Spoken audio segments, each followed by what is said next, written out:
राजस्थान की बात करें, भारत की बात करें, स्टेज 2 है, लेकिन स्टेज अगर 3 होती है तो उसको संभाल पाना काफी मुश्किल होगा। हालांकि राजस्थान सरकार और केंद्र की सरकार लगातार ये प्रयास कर रही है कि कोविड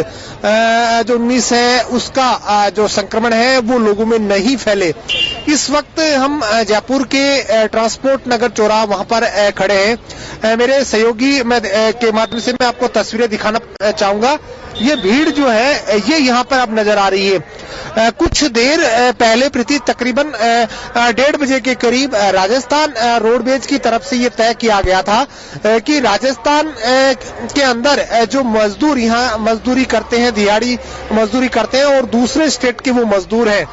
वो जो मजदूर यहाँ फंसे हुए हैं, जो रोड किनारे चल के अपने गांव ढानी पहुंचने की कोशिश कर रहे हैं, कहीं न कहीं उनकी सुविधाओं को ध्यान में रखते हुए उनको कह सकते हैं कि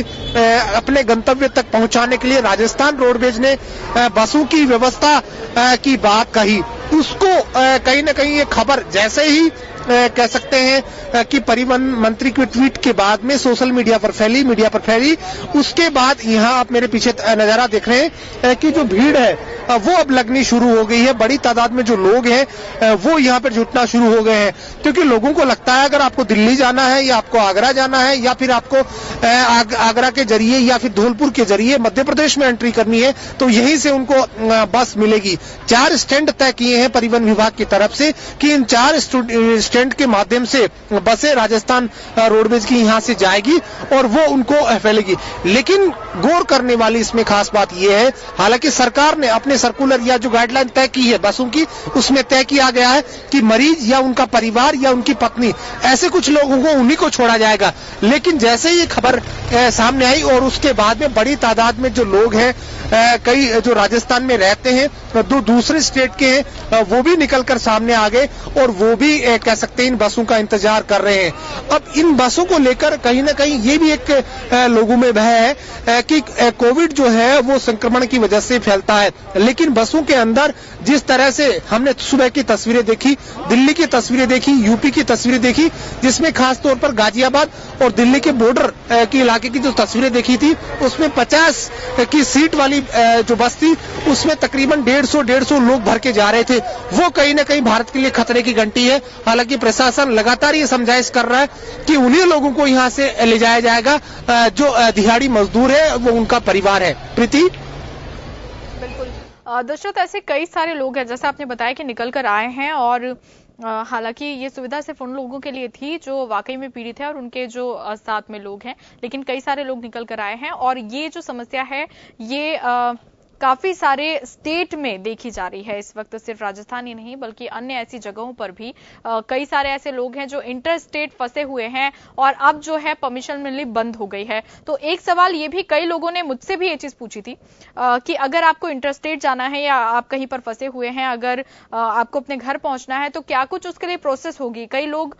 इसके लिए पास बनवाने के लिए पुलिस स्टेशन भी गए हैं और कुछ लोगों का कहना है कि एडमिनिस्ट्रेशन की ये ड्यूटी है कि वो पास बना कर दें और सुरक्षित स्थान पर पहुंचाए। तो ये सवाल का जवाब भी मुझे लगता है कि दर्शकों को हमें देना चाहिए।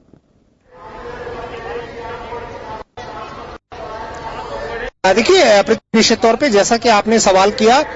कि ऐसे बहुत से लोग हैं, खासकर राजस्थान की बात करें, अन्य प्रदेशों की बात करें, जो दिहाड़ी मजदूर हैं या फैक्ट्री के मजदूर हैं या कल कारखानों के मजदूर हैं या अन्य लोग हैं जो अपने जगहों पे थे, लेकिन जैसे ही लॉकडाउन पूरे देश में हुआ कहीं ना कहीं चिंता की लकीरें, और खासकर जब पीएम नरेंद्र मोदी ने 21 दिन का लॉकडाउन किया उसके बाद लोगों के मन में ये भय व्याप्त है कि ये लॉकडाउन आगे बढ़ सकता है। यानी 14 अप्रैल तक लॉकडाउन है, लेकिन अगर ये आगे लॉकडाउन की तिथि जाते तो निश्चित तौर पे उनके जीवन पर संकट खड़ा हो सकता है। दूसरी बड़ी समस्या ये भी है कि जिस फैक्ट्री में वो काम करते हैं या जिस कंपनी में वो काम करते हैं उस कंपनी को काम देने से मना कर दिया है, उनकी ड्यूटी ऑफ कर दी है। अब वो रहे तो कहाँ रहे। कुल मिलाकर उनकी कह सकते हैं कि जो व्यथा है उसको सुननी सरकार को बिल्कुल चाहिए। हाँ, ये हो सकता है कि राजस्थान से अन्य स्टेट से जो इंटर स्टेट लोग हैं उनको यहाँ से ले जाया जा रहा है, उसकी एक व्यवस्था होनी चाहिए। बसों के अंदर भी तय होना चाहिए कि बसों में कितने लोग बैठेंगे, किस किस तरीके से बैठेंगे, कि क्या बस सैनिटाइज है कि नहीं है। ये तमाम जो सवाल है ये अपने आप में सवाल खड़े करता है। हाँ, ये निश्चित तौर पे जैसा आपने कहा कि सरकार को बिल्कुल आगे आना चाहिए और सरकार को कहीं ना कहीं एक दिशा निर्देश देते हुए ऐसे लोग जो फंसे हुए हैं अलग अलग स्टेट में उनको बाहर निकालने के लिए जो उपाय हैं, जो तरीके हैं, उनमें कुछ चेंजेस करने चाहिए। क्योंकि ये बसें जो 2 दिन से लगाई गई हैं अलग अलग स्टेट से और आज राजस्थान से शुरू हो रही हैं, जो अलग अलग मजदूरों को ले जाने के लिए, ये खतरे की घंटी भी दर्शाता है। क्योंकि अगर एक बस के अंदर 52 सीट की बस है, उसके अंदर 100 इकट्ठा तौर पर वो बढ़ सकता है। निश्चित तौर पे जो आपने कहा, लगातार ये पूछ रहे हैं दर्शक, जो हमारे चैनल के दर्शक है, लगातार ये पूछ, निश्चित तौर पे उनकी बात पर गौर किया जाए सरकार को, और सरकार को एक तय गाइडलाइन तय करनी चाहिए, उसी के अनुरूप कम से कम स्थान पे जाए, उनको समस्या नहीं हो, खाने पीने का सामान उनको प्रोवाइड कराया जाए। ये सब सरकार की तरफ से किया जाना चाहिए। प्रीति, बहुत